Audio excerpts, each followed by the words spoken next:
If you buy a Chinese EV, you are a fool. Yep, that's what this guy said. So I decided to take his video and tell you the truth about it. I sat down with one of my good friends who knows a lot about cars. Some would call him a car expert even. Enjoy this video. Let's go. Hi everyone, so this is Daniel. Hey guys. Dan, as I call him. So he is a car expert, I would say. He definitely knows much more than cars than any of us do. Like, we literally just went to Huawei, made a video, and I was like, they came and projected down. I'm like, oh, cool, a TV, and that was it. And he's like, oh, it's a 26-inch and the sound system. I'm like, yeah, that's exactly why I'm using you for this video today. So what all the specifics, eh? Exactly. So what I'm going to do is I'm going to show him some of Serpent ZA's videos, like the clips from that video I just told you about.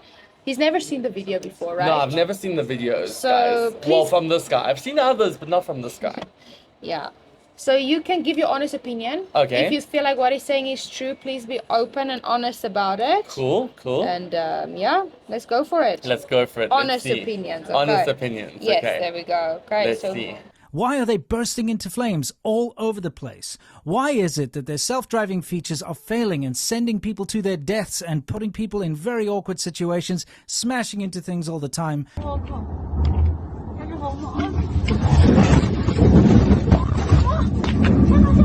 Why is it that the airbags are not deploying in these fancy, brand new Chinese EVs?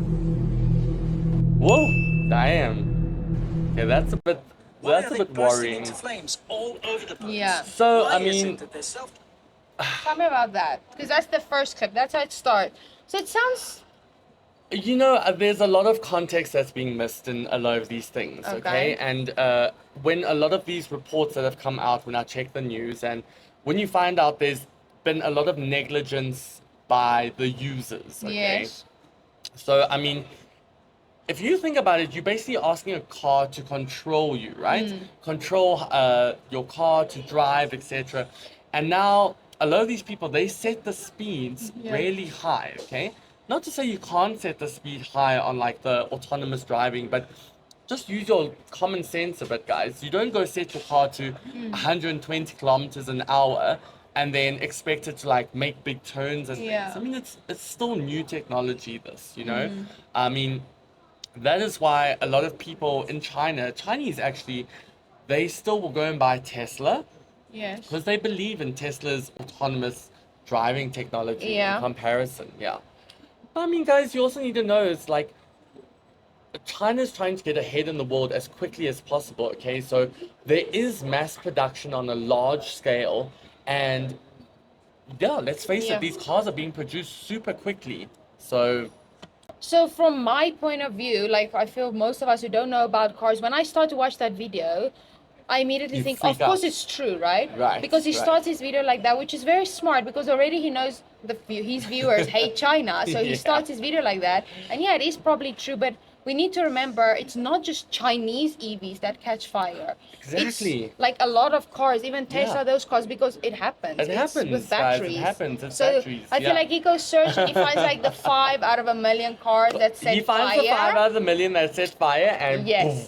Yeah. Okay, but anyway, that's just the start. So. Oh my God, there's more? Yeah. There's much more. No. But this clip is. You know, I talked about how airbags aren't working in a lot of these crashes. I've got lots of footage, lots of video clips of airbags failing to, you know, work when they really need to work. I also have lots of footage of these cars bursting into flames. Oh, that's unfortunate. That's a smart car. That's not a Chinese car. Lots of footage of these cars failing in many different ways, stopping in the middle of the highway.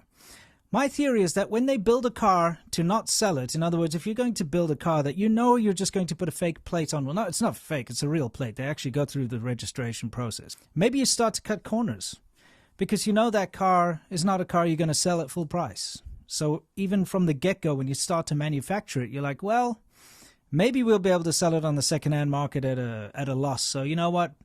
don't put in good quality things here. Maybe we don't need to do very good quality control on this particular car. Maybe we don't need to put in new parts, put in some used parts, or maybe put in some fake rubbish parts or low quality metals or whatever the case.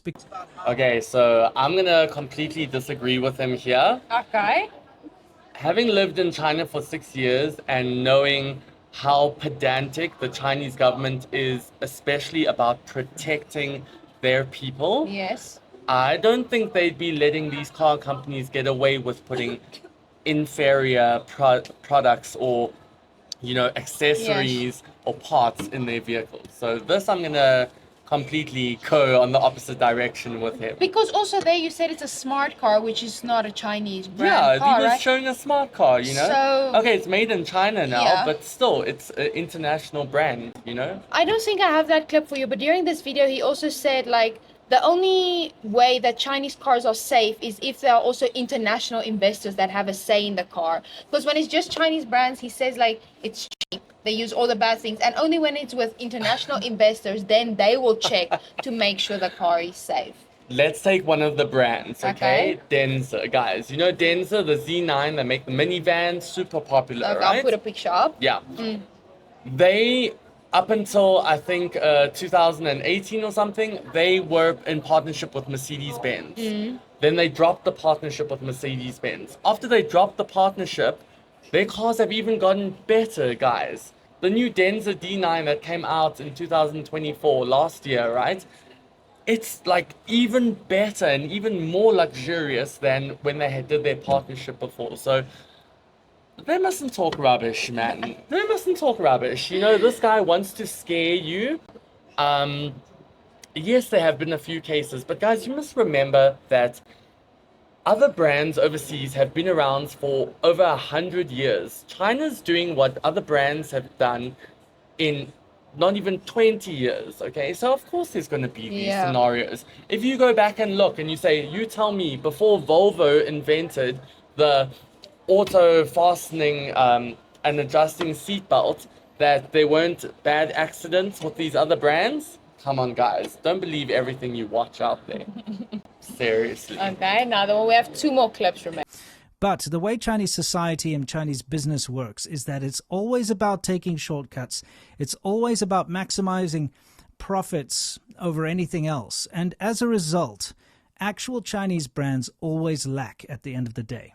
You can get a brand like Apple, for instance, which the majority of their products are made in China, and they're top-notch quality. But that's because they have such stringent quality control from the international company, the American company Apple, that the shortcuts that normally would be taken cannot be taken. And if they are, Apple will have to take the brunt of it. They're going to have to eat the cost because, they cannot allow an unsafe product onto market. If iPhones started catching on fire and exploding all over the place, which it has before, there'll be legal trouble for Apple. But the way which there has before.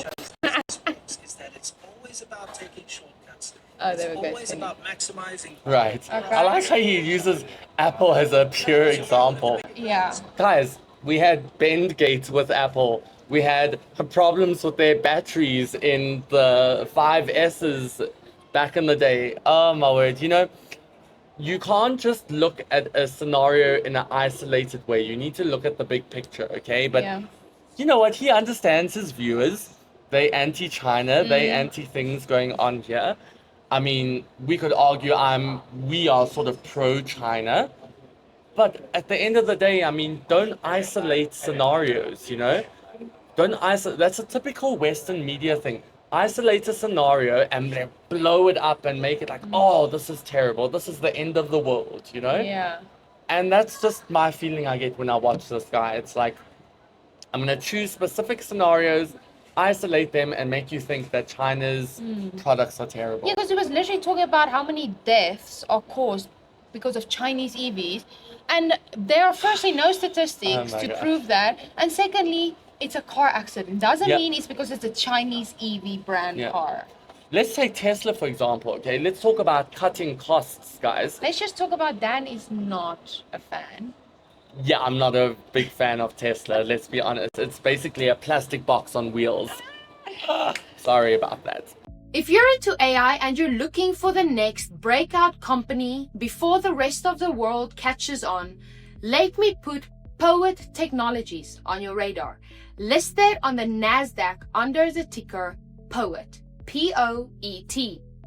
Now, most of the big names dominating the AI space, NVIDIA, Microsoft, Alphabet, Amazon, they're all massive tech giants with endless resources. But what if I told you there's a small cap company quietly building the tech that could power the next wave of AI infrastructure? Poet Technologies isn't your average company. They've covered their bases with cutting-edge innovation, world-class leadership, serious industry partnerships, and the financial strength to scale fast. They've just launched an 8,000 square foot high-tech manufacturing facility in Malaysia, right in the center of Asia's chip-making powerhouse. And even bigger, they signed a manufacturing deal with NationGate, a key NVIDIA partner. That's huge. Leading the charge is CEO Dr. Suresh Venkatasan, a global tech veteran with decades of experience. He's joined by Suhail Khan, former CEO of Agar Systems, and Dr. Ghazi Chawi, a 40-year chip industry legend. This isn't just a team, it's a dream team. In Q1 2025, Poet flipped from a loss to $6.3 million in net income. That's with production ramping up. Real results, not just hype. Their growing list of partners, big names like Foxconn, Mitsubishi, Adtran, Celestial AI, and Luxshare. Serious collaborators, not just PR fluff. They've raised over $100 million in the past year. They have zero debt and are gearing up to go fully commercial later this year. Most AI companies either have the tech or the money. Poet has both. And that makes this a rare opportunity to get in early on what could be a foundational player in AI infrastructure. So go and check them out. Poet Technologies Incorporation. I'll have a link down in the description. But guys, seriously, a Tesla, they used to have radar and LiDAR sensors to be able to control their autonomous driving. Now they solely rely on cameras. You tell me which car is going to be safer, driving your car with just cameras or to have actual proper sensors to be able to detect objects. I'll leave it up to you. Okay, and then this is the last one. So this is the big one that people usually have about Chinese EV cars. It's always these images that are being shown, right? If you buy one of the bigger brands, well, you're helping to fuel this Ponzi scheme, which is incredibly detrimental to the environment. You have no idea. You've seen the cars. Do you know how much energy, how much pollution has been caused to create these seas of cars sitting around in parking lots? And it's all a money-making scheme. To create just one of these things uses up huge amounts of resources around the world. There's mining involved for all the lithium and the rare earths and the various other things that they need. There's slave labor involved in many cases. Of course, all the energy and the water and everything that's used to create everything that's in one of these EV cars is astounding. Buying a Chinese EV is one of the least environmentally conscious things you could possibly do. Okay, well, I mean, look, in this aspect, I'm going to agree with him. Okay. EV cars are not the answer to a net zero world. Green going. No, not at all. Okay. Like you mentioned there, the amount of mining you need to do for the rare earth materials, guys, the charging networks that you need to install. And then once that battery is dead, the process to recycle the battery. Oh my word, don't even get me started. So EV cars, I think, are not the answer at all to this global economic problem, but they're being poised and marketed to us as a way to do that, you know? they're cheap to manufacture in terms of what the manufacturer can sell them to you and the amount of money they can make. I mean, look how much money Elon Musk's made. I mean, seriously. So even besides talking about the manufacturing thing, the biggest thing that his video is focusing on, and most people that hate China and China's EVs, they focus on is the overproduction. So what they say is they find pictures of these fields of cars, EV cars just standing there. And then what they say is they use the investors. Why they say it's a Ponzi scheme is because they register the car, then they kind of sell it to themselves, and then they just drop it in there, and then they sell it secondhand and it's cheap. Well, you see, what China's trying to do is they're trying to also increase and make their GDP look better.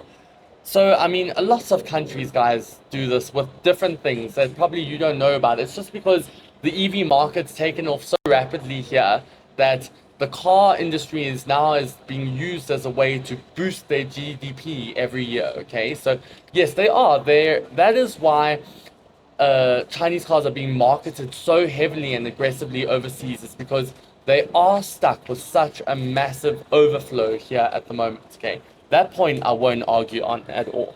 But yeah, because I was doing some research before talking to you about it. It's like, I feel like the big thing he leaves out, let me get my notes so that I'm forgetting things. So what the video I feel like he leaves out is China did have a subsidy raise, but that ended in 2019, right? Yes. So this led to many small companies making the EVs, and then they basically shut down. Exactly. So those abandoned cars are mostly from failed startups. For sure. But then also some of those cars were like rideshare fleet EVs, if you can say it like that. Yeah. So after the business model failed, they were then abandoned. Not because they were fake. No. And then another one, it also could just be a storage field because it's these. Well, that's the thing. I mean, they're producing not just for themselves, right? For the world. And the demand has increased so much. So most of these fields that they go and check, guys, they're storage fields for cars getting ready to be shipped overseas. And these practices happened literally before 2019 because that's when the EVs really started to boom. So they were also figuring things out. Exactly. So I feel like these people, especially this guy, he uses videos from before 2019 and now says China's still here. Exactly. It's 6 years later. China is the fastest growing, country in the world. Yeah. Exactly. So you can't compare that.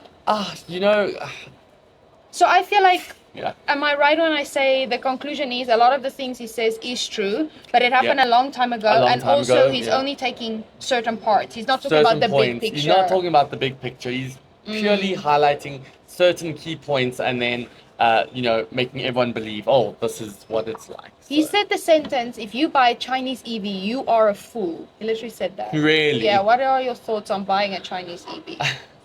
To be honest, I'd buy a Chinese EV before I buy a Tesla. I would do that. That's the answer. And that's the answer. And are you EV or gas cars? You know what, guys? I'm more prone towards leaning towards newer technologies. I will buy a hybrid car before I go buy an electric car. Just because the technology's been around a lot longer. It gives you the best of both worlds. And I'm looking forward to the future for hydrogen, guys. They experimented it back in 2010, and I really hope now they can figure out a way to give us a gas car that uses hydrogen. I'd love that. Yeah, so I feel like... How about you? I currently have a gas car, but I'm looking to buy an EV car. Looking to buy an EV, yeah. I'm looking to buy... That's good for around the city, Yeah, exactly. But also, the last thing I didn't mention is the big, fields of cars. Those are failed startups from companies we've never heard of. Yeah, exactly, even. guys. So now it's like the Neo, Xiaopeng, those kind of Huawei cars, the Aito cars, these are the main good quality car. Guys, the main cars you see on the roads right now, okay, if you're not buying cheap, that you're seeing in these fields are your mid to high earners are not buying these cheap cars, okay? So Huawei's, Xiaomi's, Xiaopeng, and the Weilai. These are the four main guys who, if you're looking to buy an EV car, then I would recommend you to go buy, okay? These other cars that are mainly subsidized by the government, these are the ones that are overproducing and creating a lot of overstock. Yeah, exactly. And then to end off the video, Hearsay, a lot of people say that EVs are bad for the environment, like you just said, right? Especially making the batteries. But I feel like the difference that especially people in the US again forget is China is building EVs with solar and hydropower. Yeah. Right? Where in the US you've got the dirty power, the long distance shipping, and a fragmented system. So Exactly. yes, EVs probably are not that good for the environment, but it's cleaner China, here. Yeah. Exactly. Yeah. So I guess that's why when Trump said let China make the EVs because they're good at it and it's better for their economy and environment, he was right. So, exactly. Yeah. Yeah. Enjoy your gas guzzlers there in the States, guys. Yeah, exactly. But yeah, thanks, Dan. We just wanted to Thanks, break that down was the awesome. video a bit, Yeah. and just to prove that this guy really But he's actually a bit.